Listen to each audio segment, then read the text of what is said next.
प्रिय विद्यार्थियों, ये वीडियो जो है वो एमए फाइनल पेपर 4th के लिए है और आधुनिक काव्य उस पेपर का नाम है। उसी क्रम में जो पुस्तक निर्धारित है पेपर 4th में, कामायनी के बारे में मैं पहले व्याख्यान दे चुका हूं और निराला कृत राम की शक्ति पूजा के बारे में पहले व्याख्यान हो चुका है। अब तीसरी कृति जो उसमें है वो है आत्मजयी। तो आज इस व्याख्यान में कुंवर नारायण कृत एक परिचय पहले व्याख्यान में दूंगा कि कुंवर नारायण और उनकी आत्मजयी। तो सर्वप्रथम ये बताना चाहूंगा कि कुंवर नारायण कृत आत्मजयी की कथा का मूल आधार कठोपनिषद है। कठोपनिषद की कथा को आधार बना करके उसे आधुनिक संदर्भों में जोड़ते हुए कवि ने आत्मजयी की रचना की है। कठोपनिषद की गणना प्राचीन और प्रमाणिक 18 उपनिषदों में की जाती है। इस उपनिषद का संबंध कृष्ण यजुर्वेद की कठ शाखा से है, इसी कारण इसका नाम कठोपनिषद में 2 अध्याय हैं और दोनों ही अध्यायों में 3-3 वल्ली है। अध्याय का जो उपविभाग होता था उपनिषद कालीन समय में उसे वल्ली कहते थे, तो दोनों अध्यायों में 3-3 वल्ली हैं। इस प्रकार कुल 6 वल्ली है। अध्याय को छंदों की दृष्टि से देखें तो पहले अध्याय में 71 छंद और दूसरे में 49 छंद हैं। इस प्रकार संपूर्ण उपनिषद में 120 छंद या मंत्र हैं। इस उपनिषद का मूल कथ्य इस प्रकार है। इस उपनिषद के है कि इसके मूल कथ्य को लेकर के ही कुंवर नारायण ने आत्मजयी की रचना की है। तो सर्वप्रथम इस उपनिषद में वो कथा किस प्रकार आती है और फिर आत्मजयी में उसका लेखक ने किस तरह से इस्तेमाल किया है, ये आगे हम स्पष्ट करेंगे। तो उपनिषद की स्वर्ग की कामना से नचिकेता के पिता वाजस्रवा, नचिकेता के पिता का नाम है वाजस्रवा, वो एक यज्ञ करते हैं। उस यज्ञ का नाम है सर्ववेदस। और उस यज्ञ के बाद जब दान दक्षिणा का वक्त आता है तो वाजस्रवा अपना सर्वस्व दान देते हैं। इसी क्रम में वे वृद्ध और असमर्थ, दूध देने में भी जो असमर्थ थी, ऐसे गायों का भी दान करते हैं। ये देख करके वाजस्रवा के इकलौते पुत्र नचिकेता के मन में वेदना उत्पन्न हुई। पुत्र सोचने लगे कि मेरे पिता इस तरह की वृद्ध गायों को क्यों दान दे रहे हैं, और अपने बाल सुलभ चंचलता के कारण उसने अपने पिता से पूछ लिया कि पिताजी आप मुझे किसे दान में देंगे। जब 2-3 बार उसकी आवृत्ति की तो नचिकेता की बार बार पूछने पर वाजस्रवा को क्रोध आया और उस क्रोध में और झुंझलाहट में वाजस्रवा ने यह कह दिया कि मैं तुझे यम अर्थात मृत्यु को देता हूं। इस वाक्य को सुनते ही दृढ़ निश्चयी नचिकेता यमराज के पास जाने को तैयार हो गए। पिता को इस पर बहुत पश्चाताप हुआ। पिता ने उनको बार बार नचिकेता यम के द्वार पर जा पहुंचा और वहां यमराज नहीं मिले और नचिकेता 3 दिन तक बिना खाए पिए वहीं पड़ा रहा। जब यमराज आए तो अतिथि के भूखा रहने पर यमराज ने नचिकेता से माफी मांगी और उसे 3 वरदान मांगने को कहा। नचिकेता ने वरदान मांगे, जिसमें पहला वरदान तो उसने अपने पिता के लिए मांगा कि मेरे पिता को मानसिक शांति मिलनी चाहिए, क्योंकि वो मेरे को ये वर मांगने को उन्होंने कहा था और उन्होंने क्रोध में आकर के मैंने उनसे पूछा था कि आप ऐसा क्यों कर रहे हैं, तो उन्होंने क्रोध में आकर के तुझको मृत्यु को देता हूं इस तरह कह दिया। तो वो घोर अशांति में जी रहे हैं। इसलिए यमराज से नचिकेता ने कहा कि पहले वर के रूप में आप मुझे मेरे पिता की मानसिक शांति लौटाइए। तो यमराज तथास्तु वैसे ही कहते हैं। इसी प्रकार दूसरा वर मांगा और तीसरे वर में नचिकेता ने आत्मज्ञान मांगा। नचिकेता ने यमराज से कहा कि ये मृत्यु क्या है और शरीर के छोड़ने के बाद आत्मा का क्या होता है, आत्मा कहाँ रहती है, किस तरह से उसका पुनर्जन्म होता है, पुनर्जन्म किन कारणों से होता है। इस प्रकार के प्रश्न जो हैं नचिकेता ने तो यमराज ने उसे बहुत अन्य लालच दिए और इन प्रश्नों को टालने की उसने कोशिश की। यमराज ने उसे अनेक प्रलोभन दिए कि आप पुत्र पौत्र राज्य धन धान्य सब कुछ ले लो, लेकिन ये मेरे से मत पूछो। लेकिन नचिकेता अपने उस वरदान पर अड़िग रहा, ये उसका स्वभाव था। और अंत में यमराज को नचिकेता को आत्मज्ञान देना पड़ा और यमराज से आत्मज्ञान प्राप्त करके वह मुक्त हो गया और उसने फिर जीवन को स्वीकार किया, जीवन जीना, वापस वो जीवन लौट आया। कठोपनिषद की इस कथा को आधार बनाकर कुंवर नारायण ने आत्मजयी की रचना की।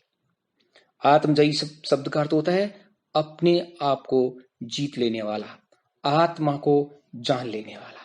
कवि कृति की भूमिका में लिखते हैं कि आत्मजयी में उठाई गई समस्या एक विचारशील व्यक्ति की समस्या है, क्योंकि नचिकेता का जो दृढ़ निश्चय था वो इस तरह का था कि न तो वो पिता के सामने झुके और न वो यमराज के सामने झुके। इसलिए आत्मजयी में कुंवर नारायण ने उसको इस रूप में प्रस्तुत किया है। ये कठोपनिषद की कथा है जिसको आधार बना करके कुंवर नारायण जो हैं उन्होंने आत्मजयी की रचना की, जो आपके कोर्स में है। अब मैं थोड़ा सा कुंवर नारायण का परिचय भी यहां देना चाहूंगा। कुंवर नारायण नई कविता के एक विशिष्ट कवि हैं और इन्होंने बहुत दूर तक हिंदी के साहित्यिक परिदृश्य को प्रभावित किया है। कविता के साथ ही कुंवर नारायण विभिन्न वैचारिक और सांस्कृतिक विषयों पर भी लगे अनेक कविताओं का, अनेक पुस्तकों का संपादन भी किया है और उनकी जो प्रकाशित कृतियां हैं उनके नाम परिचय के रूप में केवल मात्र नाम आपको बताना चाहूंगा कि उनकी सबसे पहली रचना थी चक्रव्यूह, फिर दूसरी रचना है परिवेश हम तुम, नाम है तीसरा सप्तक, और चौथी रचना है अपने सामने, पांचवी रचना है कोई दूसरा नहीं, और छठी रचना है इन दिनों, और सातवीं रचना आत्मजयी है जिसकी विवेचना आज हम कर रहे हैं, एक खंड काव्य है। उसके बाद अगली रचना है वाज्रस्रवा के बहाने, और उसके बाद की रचना है आकारों के आसपास, ये उनका एक कहानी संग्रह है। आज और आज से पहले ये भी उनकी एक रचना है, और मेरे साक्षात्कार।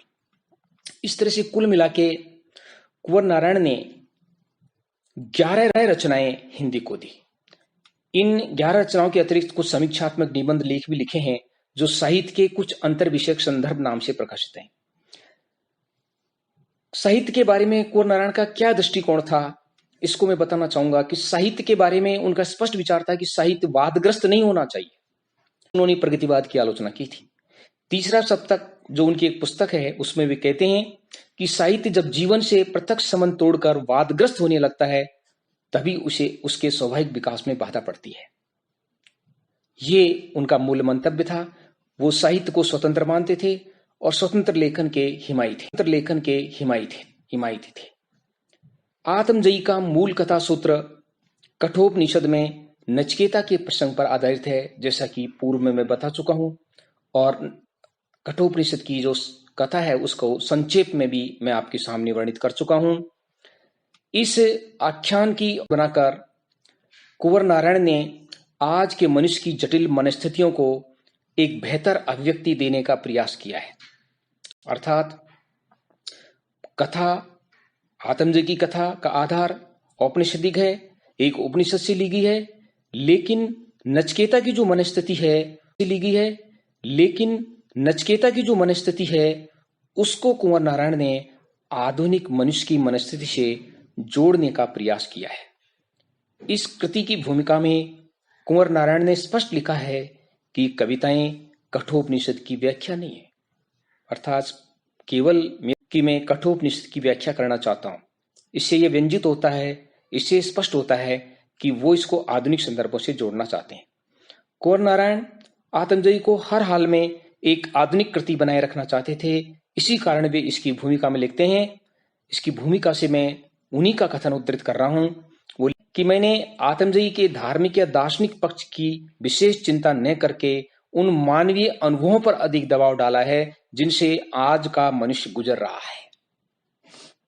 स्पष्ट रूप से वो कहते हैं कि आत्मजयी का आधार तो कठोर के बहाने कवि जो है वो उसको आधुनिक जीवन स्थितियों से जोड़ना चाहते हैं। इस कथा में आत्मजयी में वाजस्रवा पुरानी पीढ़ी का प्रतिनिधित्व करता है, जबकि नचिकेता नवीन पीढ़ी का। कवि स्पष्ट रूप से कहते हैं कि आत्मजयी में कठोपनिषद के विभिन्न श्लोकों में से केवल संकेत भर लिया है, बिना उनके अर्थ या कठोपनिषद में उनके क्रम को कविताओं के लिए किसी प्रकार का बंधन माने। इससे स्पष्ट है कि कवि ने आत्मजयी में कथा को आधुनिक ढंग से देखा है, दिव्य कथा के रूप में नहीं। कोनारायण का मानना था कि साहित्य का जीवन से प्रत्यक्ष संबंध तो होना ही चाहिए, परंतु प्रत्यक्ष संबंध का मतलब सिर्फ अनुभव नहीं, बल्कि वह अनुभूति और मनन शक्ति भी है जो अनुभव के प्रति विचारपूर्ण प्रतिक्रिया रख सके। कोई भी अनुभव तभी सार्थक माना जाएगा जब वो किसी महत्वपूर्ण परिणाम में प्रतिफलित हो। कुंवर नारायण वैज्ञानिक स्वतंत्रता से अधिक बौद्धिक स्वतंत्रता को महत्व देते थे और आत्मजयी में नचिकेता के माध्यम से स्वतंत्रता को अभिव्यक्ति दी है। कुंवर नारायण ने अपने इस खंड काव्य, जिसका नाम आत्मजयी है, उसको 18 शीर्षक उप बिंदुओं में विभाजित किया है और उनके नाम इस प्रकार रखे हैं कि वो बिल्कुल उसमें कुछ शीर्षक तो बिल्कुल पौराणिक हैं और वो आधुनिक संदर्भों से भी जुड़ते हैं।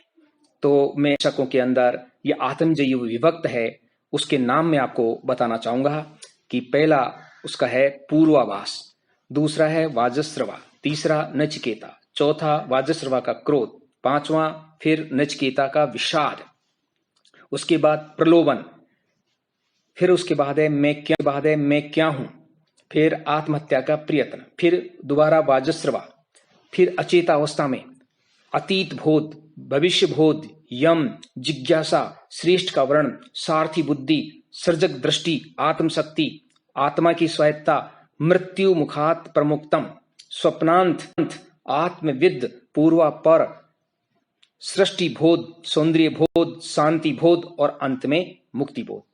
इसमें से वाजस्रवा और मृत्यु मुखात प्रमुक्तम ये 2 बार इसमें रिपीट हुए हैं। उपयुक्त शीर्षों के अंतर्गत नचिकेता की कथा को कुंवर नारायण ने आधुनिक संदर्भों से जोड़ते हुए व्यक्त किया है। बस आज का व्याख्यान हम यहीं समाप्त करते हैं। अगले व्याख्यान में इस आत्मजयी और अस्तित्व